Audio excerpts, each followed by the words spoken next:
E aí, pessoal, tudo bem? Eu sou o Samuel Leite e essa é mais uma edição especial do Boletim Transformação Digital CBN em tempos de coronavírus. Conciliar trabalho e vida pessoal nunca foi uma tarefa fácil, mas quando o office se mistura com o home, a coisa fica ainda mais complicada. Sobre esse tema, eu chamei um convidado muito especial, é o Milton Beck. Milton é o diretor-geral do LinkedIn para a América Latina. Ele me contou detalhes sobre uma pesquisa que foi lançada com dados preocupantes sobre a saúde mental dos brasileiros. Se existe uma boa notícia nesse momento difícil, é que ele vai passar. Saia na frente e aposte na retomada da comunicação de seu produto ou serviço. A Digitale é a agência de propaganda que vai ajudar sua marca a alcançar resultados nesse mundo de transformações constante. Acesse digitale.com.br. Nossa equipe está trabalhando de forma remota e empenhada em atender você. digitale.com.br.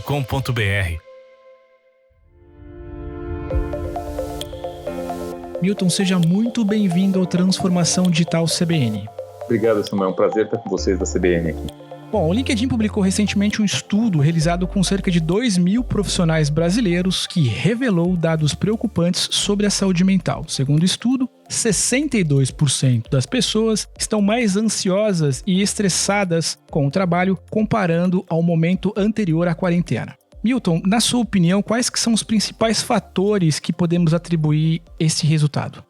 Então, a gente sabia que o resultado ia mostrar um nível maior de ansiedade, nos profissionais que estão trabalhando de casa. Talvez o que foi surpresa para nós foi o número de 62%, que para nós pareceu bastante alto, E é uma somatória de diversos fatores, Samuel. Então, quando a gente quebra esse número e a gente vê quais são os motivos que estão levando essa ansiedade, a gente vê que tem muita gente sozinha, que está se sentindo solitário, 39%. 30% dessas respostas são pessoas que estão sentindo muita falta dos momentos de descontração que tem no escritório, de encontrar pessoas nos corredores, de conversar com pessoas sobre até assuntos não profissionais, E tem uma grande parte também, 20%, que estão muito inseguros com o que está acontecendo, Então, essa ansiedade não é só em função do trabalho em casa, mas em função de você estar trabalhando em casa sem saber exatamente qual que é a situação da sua empresa, se você vai ter um emprego na hora que você vai voltar, se a empresa está indo bem ou não. Então, a gente dá esse número e coloca a culpa no trabalhar de casa, Mas tem muito mais coisas em paralelo que geram essa ansiedade, Sabe-se que até pré-pandemia, uma das coisas mais comentadas dentro dos meios corporativos eram as novas síndromes de esgotamentos profissionais, A burnout talvez seja uma das mais conhecidas ou difundidas aí, além de outras celeumas modernas causadas em razão desse esgotamento profissional. Você acha que essa autocobrança pode evoluir para riscos mais sérios e severos, como o próprio burnout?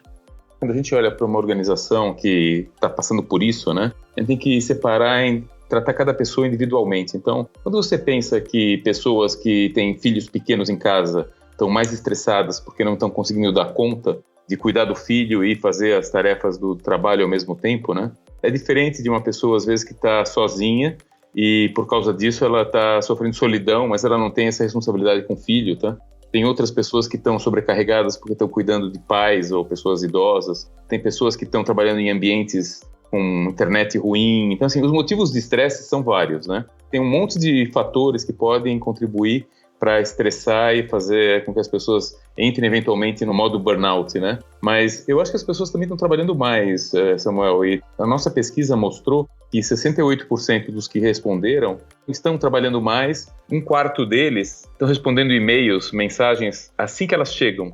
Chegou a mensagem, eu já respondo, muitas estão respondendo fora do expediente. E eu acho que isso aqui mostra um pouco diversos fatores, Um deles é o fato da pessoa querer mostrar que está conectado. Então, eu quero mostrar para a organização e para o meu chefe que eu estou em casa, mas eu estou trabalhando. Então, é um medo de perder o emprego, um medo de se mostrar improdutivo. Então, responder o e-mail rápido, responder esse e-mail fora do horário, mostra uma conexão do profissional com a empresa, Se você imagina que num dia normal, um profissional ele está no escritório, ele está sob a supervisão do chefe, Então, o chefe está olhando, ele está lá, ele produz ou não produz, ele está cumprindo uma parte da obrigação dele com a empresa, Quando ele vai para casa e ninguém está olhando se ele está na frente do computador ou se ele está, eventualmente, fazendo higiene dos produtos que ele comprou no supermercado, que é uma coisa que ele tem que fazer, cria essa insegurança. Então, de querer mostrar no momento em que ele está conectado, querer se mostrar necessário para a empresa. Então, está muito relacionado à insegurança e ao fato de que você passa a ser cada vez mais medido por produtividade e não pelas horas, né? Porque ninguém está vendo realmente se você está essas horas, o que você está fazendo, né? Faz todo sentido. Quando você mencionou essa reflexão de que, olha, as coisas estão, de certa forma, se misturando mais intensamente, né? O corporativo e o pessoal, e a gente estava refletindo sobre burnout, me veio aqui uma conclusão que eu queria dividir contigo e queria também te ouvir, que é o burnout antes sempre, evidentemente, estava muito conectado com quem tem burnout é quem trabalha 24 horas por dia em tese, né? Quem está muito conectado, muito sobrecarregado. Mas hoje em dia, a pessoa física, digamos assim, pode ter burnout, né? Pode ter esgotamento, de fato, né? A saúde mental ressignificou, para a gente usar uma palavra bastante utilizada, a própria síndrome, né? Se pensar, por exemplo, nós no LinkedIn o que fizemos, Samuel, a gente liberou 24 horas por dia, 7 dias por semana, para os funcionários e para os familiares dos funcionários, né?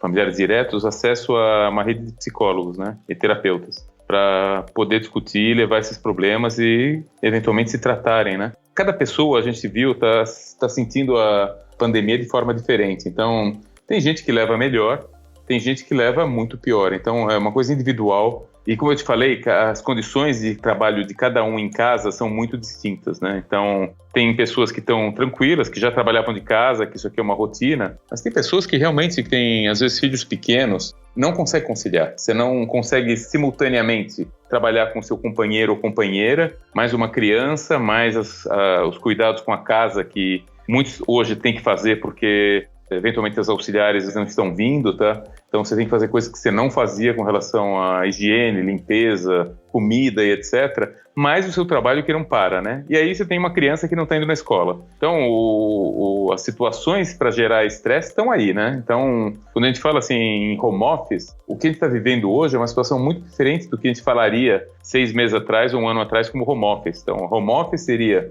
1 ou 2 dias por semana. Para a maioria das pessoas, eu alinho com o meu chefe, vou trabalhar de casa dentro de uma estrutura e de um tempo que eu defini, versus uma situação atual que eu tenho que trabalhar de casa sob as condições eventualmente que eu tiver, né? Sem poder voltar para o escritório, sem os recursos técnicos, a minha cadeira não é tão boa, a mesa não é tão boa, a internet não é tão boa, os recursos de conexão e como eu posso compartilhar informações com meus colegas não é tão bom. Então, tem um conjunto de coisas que fazem com que fique difícil, né? Então, não é um home office tradicional, é um home office meio à força, né? O que vocês avaliaram na pesquisa em se tratando dessas duas agendas? A agenda corporativa de trabalho, que é tema, que é parte da pesquisa, mas também tendo um olhar ali, digamos, interrelacionado, interseccional com a questão do descanso, com a questão do lazer. Vocês conseguiram aferir alguma coisa relacionada, por exemplo, a horário de lazer, sono das pessoas? O que vocês validaram a respeito desse tema? A pergunta é ótima e Samuel, o que veio na pesquisa é que 43% das pessoas que responderam estão fazendo menos exercício do que antes, né? E 33% dormindo pior. Então, já começa por aí, então, que a parte física, além da mental, como a gente falou antes, né? Também está sendo muito prejudicada. Eu acho que dá para entender um pouco, a parte de dormir pior está muito relacionada com estresse e a tensão e esse medo de saber se a volta vai ser parecida com o que eu tinha antes de deixar o escritório em função da pandemia, né? Provavelmente essa volta não vai ser igual e isso gera muita ansiedade, gera medos e o medo faz com que a qualidade do sono seja pior, né? O exercício também é óbvio, as academias estão fechadas, a possibilidade de fazer ginástica na rua, corridas, outras coisas também sofre muito. Então, a gente também esperava por isso, tá? Quando a gente chegou o resultado da pesquisa, estava alinhado com as nossas expectativas. E uma coisa que a gente vê, a gente começa a perder os horários, né? Então, as pessoas estão em casa, elas estão trabalhando na frente do computador e o computador está sempre ligado. Como não tem essa distinção entre ambiente físico do trabalho e ir para casa, parece que vira uma coisa única, né? Então as pessoas começam a seguir menos um horário rígido, então começa a trabalhar a qualquer hora, começa a trabalhar além dos horários normais, porque não precisa pegar a condução para ir para casa. Então começa a ter essa homogeneização entre vida pessoal e vida profissional, começa a ficar tudo meio misturado, tá? Que a vida é única, é uma coisa óbvia e todo mundo sabe, né? Mas não ter essa separação entre hora profissional e hora pessoal e de lazer é ruim, tá? A gente tem visto que Alguns dos aspectos positivos que a gente ouviu na pesquisa estão relacionados a mais tempo com a família, tá? Então, obviamente, 59% das pessoas falaram que passam mais tempo com a família e tempo de qualidade. A gente tem fatores positivos com relação à alimentação. 1/3 dos entrevistados sente que está comendo melhor agora do que comia no escritório, mas tem toda essa decorrência, né? Tem distração, tem filho, tem parceiro, tem um monte de coisa que contribui para diminuir a produtividade também, né? Quando você falou da quantidade extra de trabalho, acho que isso é latente. Pego por mim, né? A gente atualmente, aqui na rádio, enfim, todos os movimentos aí, a gente sempre tem, vamos parar 1 hora para fazer uma reunião, vamos conversar para falar sobre um tema, vamos fazer uma agenda para discutir um assunto. A gente tinha um intervalo ali entre uma e outra conversa que era em tese o deslocamento, seja da redação para um outro espaço. Hoje em dia, a tua distância entre o primeiro call e o segundo é um clique. Então você fica fazendo interminantemente um monte de coisa. Isso dá pra gente não só reflexo desse discurso de ansiedade que você bem colocou, Milton, mas também traz um sentimento de que estamos trabalhando muito mais do que trabalhávamos antes. Vocês perceberam isso na pesquisa? Então, a pesquisa mostrou que 68% dos entrevistados estão fazendo em torno de 1 hora a mais de trabalho por dia, Samuel. E tem um número que é até significativo de 21% que trabalha até 4 horas a mais por dia. Então, esse tempo que a pessoa demorava para se deslocar e eventualmente sair para almoçar, como ela não perde mais esse tempo, porque ela está em casa o tempo todo, eventualmente ela está usando isso para trabalhar. Eu, por exemplo, se pegar a minha rotina, acontece exatamente isso que você falou. E aconteceu hoje, inclusive. Eu entrei numa outra reunião e falei, olha, essa é a 6ª reunião seguida que eu estou entrando, que foi marcado em sequência, eu preciso parar para ir no banheiro, você entendeu? Tem que parar e falar assim, não dá, porque as agendas vão entrando assuntos aleatórios, alguém vai marcando. Então, assim, eu volto a ter controle sobre sua agenda, saber que, apesar de você estar trabalhando em casa, você tem que ter tempo de pausas, vai ter intromissões, vai ter gente que vai entrar para limpar a sala, vai acontecer coisas que normalmente não aconteceria no escritório, né? Então, esse trabalhar mais é em função também do momento, é em função de que muito do que a gente faria no escritório, às vezes a gente perde, algumas coisas a gente ganha produtividade, mas não em todas, tá? Então, nem todas as empresas têm toda a infraestrutura tecnológica e de processos para permitir que cada pessoa trabalhando num canto da cidade ou do país consiga interagir com os outros e que as informações possam ser compartilhadas e que haja um repositório de informações que as pessoas possam acessar. Então, nem tudo funciona como deveria, né? Então, é um processo, esse processo de home office, de trabalhar à distância, de utilizar mais videoconferências, é um processo que já estava em crescimento, mas que de uma hora para outra ele virou fundamental para todo mundo, tá?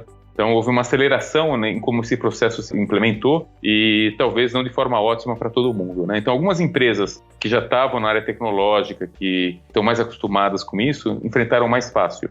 Tem outras que as pessoas não tinham nem o notebook, né? Então, trabalhavam em desktops, então vão para casa, não tem nem como acessar à distância as informações, os bancos de dados, os colegas, tá? Então, um momento complicado para muitas empresas, né? Você destacou bem essa questão da infraestrutura tecnológica, né? Da questão toda desse movimento, que era um movimento que já havia, como você bem colocou, já era mais natural em alguns segmentos, em algumas indústrias, mas a pesquisa levantou algum ponto positivo dentro desses movimentos todos? Quer dizer, além da questão necessária de uma readequação de infraestrutura, essa necessidade de realizar uma transformação digital meio que a forceps ali, é algo que a pesquisa percebeu como positiva? O que a gente vai ver é que um grupo grande de pessoas que não acreditavam no home office passaram a acreditar. À força, né? Então, estão vendo que funciona, as pessoas conseguem trabalhar de casa e serem produtivas sem estar sob uma supervisão ou olhar do chefe o tempo todo, que as plataformas de videoconferência funcionam. Eu acho que muitas empresas que dependiam muito de contatos e reuniões presenciais com clientes e com parceiros e para tocar seus negócios, vão ver agora que mesmo esses clientes e parceiros vão preferir fazer por videoconferência, tá?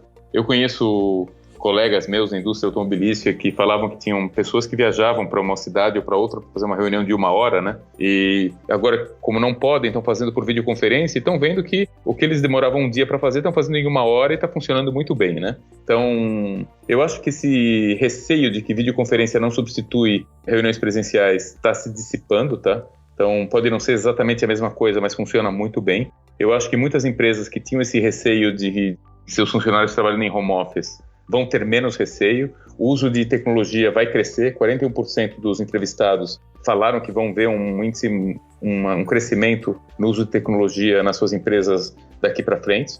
Mas obviamente, quando a gente fala todas essas métricas, não vale para todo mundo igual, né?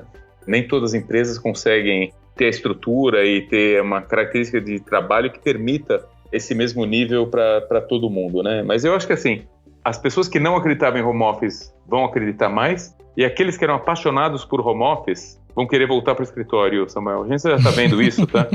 Está vendo uma convergência, aquele que, depois de tanto tempo trabalhando em casa, as pessoas sentem falta do diálogo, do colega, do café, das decisões que você toma no corredor, né? Dos insights que você tem conversando com pessoas com quem você não marcaria uma reunião, a conversinha de 5 minutos no café que te traz uma informação nova que pode ser útil, tá?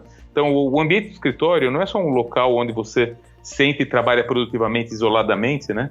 Mas aqueles encontros casuais são muito importantes, né? Tanto para a produtividade da empresa, mas para a saúde mental dos colaboradores, né? Então, eu acho que vai haver uma convergência. Eu acho que a gente não vai voltar para um mundo pré-Covid, né? A gente vai voltar para uma coisa que nunca existiu em mais escala. Ter ligação cada vez maior entre trabalhar de casa e trabalhar no escritório, quando trabalhar de casa, quando trabalhar de escritório. Eu acho que tudo isso aqui vai levar a um aumento de produtividade no médio e longo prazo, tá? Então, eu sou positivo com os resultados dessa mudança de comportamento. Bom, conversei com o Milton Beck, que é diretor-geral do LinkedIn para a América Latina. Milton, obrigado pelo teu tempo, pelas suas reflexões. Foi um enorme prazer conversar contigo. O prazer foi meu, Samuel. Um prazer falar com você. Sempre que precisar, conte comigo, tá? Muito obrigado por ter me chamado.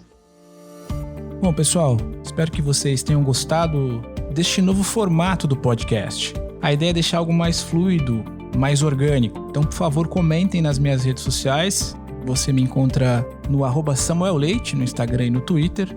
E se vocês curtiram ou se tem alguma sugestão quanto a esse novo formato. Se também tiver alguma sugestão de pauta para o programa, não deixe de usar também o meu e-mail, que é o samuel@cbncampinas.com.br. Então é isso, por hoje é só.